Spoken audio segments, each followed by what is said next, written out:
안녕하세요. 피부 쏙쏙 피부과 전문의 유혜린입니다. 일주일 전에 갑자기 어린이집 선생님한테 연락이 온 거예요. 아기가 다쳤다고. 카톡을 확인해 보니까 사진을 보내주셨는데 밖에서 놀다가 선생님 손을 뿌리치고 애가 달려가다 넘어져가지고 여기가 갈린 거예요. 그래가지고 좀 마음이 아프더라고요.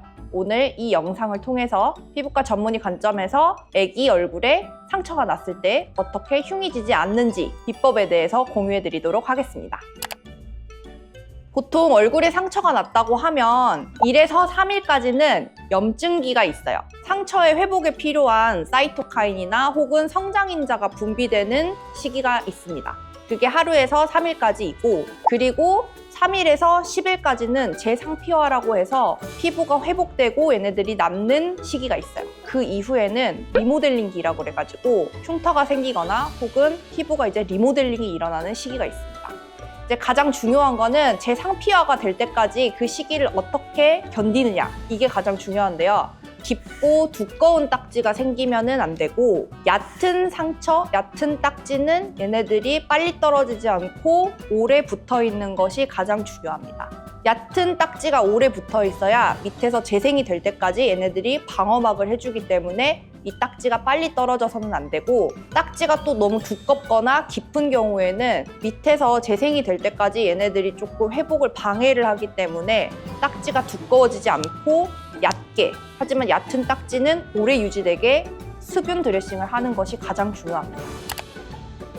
보통 다쳤다 하면은 1에서 2분 정도는 흐르는 물이나 혹은 생리식염수로 상처를 깨끗하게 세척을 먼저 해야 됩니다. 그리고 만약에 상처에서 피가 너무 많이 난다 그러면 깨끗한 면 꺼즈나 혹은 침수건으로 3에서 5분 정도 압박해서 지혈을 해주어야 합니다. 근데 이제 압박해서 지혈을 했을 때 얘네들이 피랑 엉겨 붙어가지고 그 부분을 이제 또 떼면서 피가 나는 경우가 있거든요. 그렇기 때문에 뗄 때에는 조심스럽게 가 쪽부터 떼고, 혹은 잘 떼어지지 않는다, 엉겨 붙었다 하면은 생리식염수나 물을 조금 적셔가지고 부드럽게 떼는 것이 가장 중요합니다.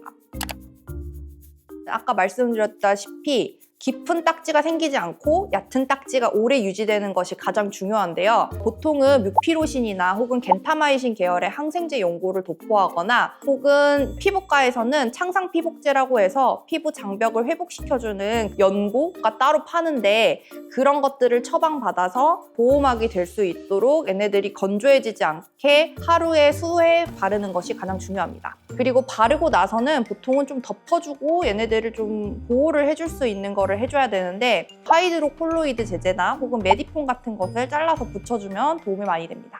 그리고 이거를 자주 가시는 분들이 있는데요. 보통은 하루에 한 번 혹은 이틀에 한 번 정도 갈아주시면 되고, 하루에 뭐 이렇게 진물이 난다고 해서 수회 갈아주실 필요는 없습니다. 스티커가 너덜거리거나 혹은 하얗게 진물이 안에 이제 고여 있다가 얘네들이 새어나오는 그 정도가 됐을 때 이것을 갈아주는 것이 훨씬 더 상처 회복에 도움이 됩니다.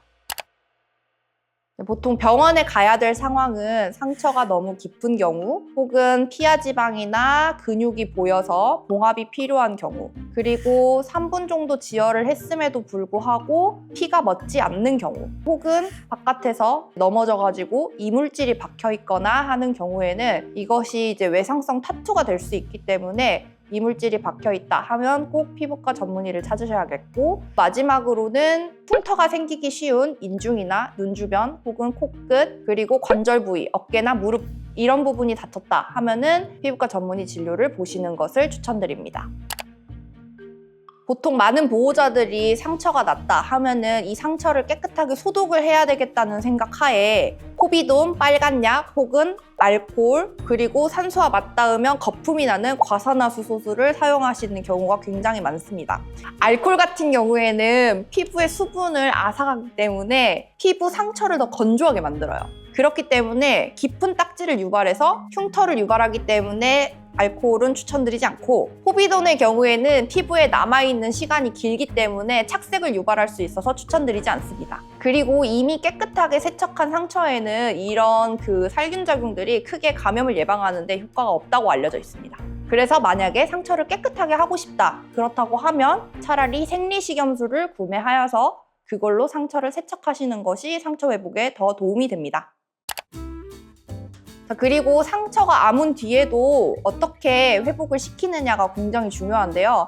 우선은 상처가 회복된 이후에도 약간 붉은기나 검은 자국이 있거든요. 이렇게 붉은기나 검은 자국이 빨리 좋아지기 위해서는 자외선을 차단해야 됩니다. 그렇기 때문에 무기자차를 바르는 것을 추천드립니다.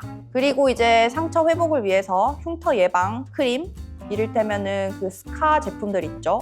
그런 것들을 처방받아서 바르시는 것도 굉장히 도움이 됩니다.